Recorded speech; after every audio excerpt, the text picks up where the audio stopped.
एक स्कूल की टीचर ने अपने छात्रों को एक कहानी सुनाई और बोली, एक समय की बात है कि एक समय एक छोटा जहाज दुर्घटनाग्रस्त हो गया। उस पर पति पत्नी का एक जोड़ा सफर कर रहा था। उन्होंने देखा कि जहाज पर एक लाइफ बोट है जिसमें एक ही व्यक्ति बैठ सकता है। जिसे देखते ही वो आदमी अपनी पत्नी को धक्का देते हुए खुद उस लाइफ बोट पर बैठ गया। उसकी पत्नी जोर से चिल्लाकर कुछ बोली। टीचर ने बच्चे से पूछा कि तुम अनुमान लगाओ वो चिल्लाकर क्या बोली होगी।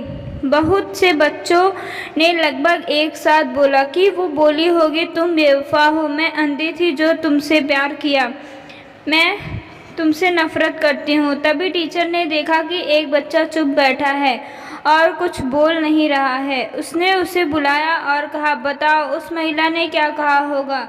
तो वो बच्चा बोली, मुझे लगता है उस महिला ने चिल्लाकर कहा होगा, अपने बच्चों का ख्याल रखना।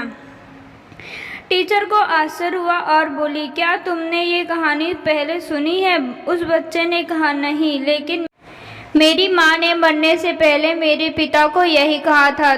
टीचर बोली, तुम्हारा जवाब बिल्कुल सही है। फिर वो जहाज डूब गया और वो आदमी अपने घर आया और अकेले ही अपनी मासूम बेटी का पालन पोषण कर उसे बड़ा किया।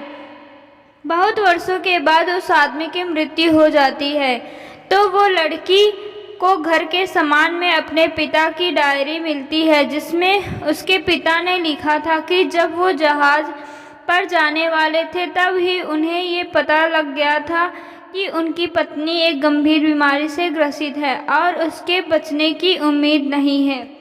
फिर उसको बचाने के लिए उसे लेकर जहाज से कहीं जा रहे थे, इस उम्मीद में कि कोई इलाज हो सके, लेकिन दुर्भाग्य से दुर्घटना हो गई। वो भी उसके साथ समुद्र की गहराइयों में डूब जाना चाहता था, लेकिन सिर्फ अपनी बेटी के लिए दुखी हृदय से अपनी पत्नी को समुद्र में डूब जाने को अकेला छोड़ दिया।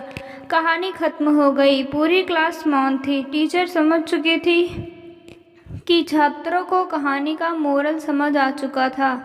संसार में अच्छाई और बुराई दोनों हैं, लेकिन उनके पीछे दोनों में बहुत जटिलताएं भी हैं जो परिस्थितियों पर निर्भर नहीं होती है और उन्हें समझना कठिन होता है। मेरी वीडियो आप लोग को अच्छी लगे तो मेरे चैनल को सब्सक्राइब और मेरी वीडियोस को शेयर ज़रूर करें। Thanks for watching.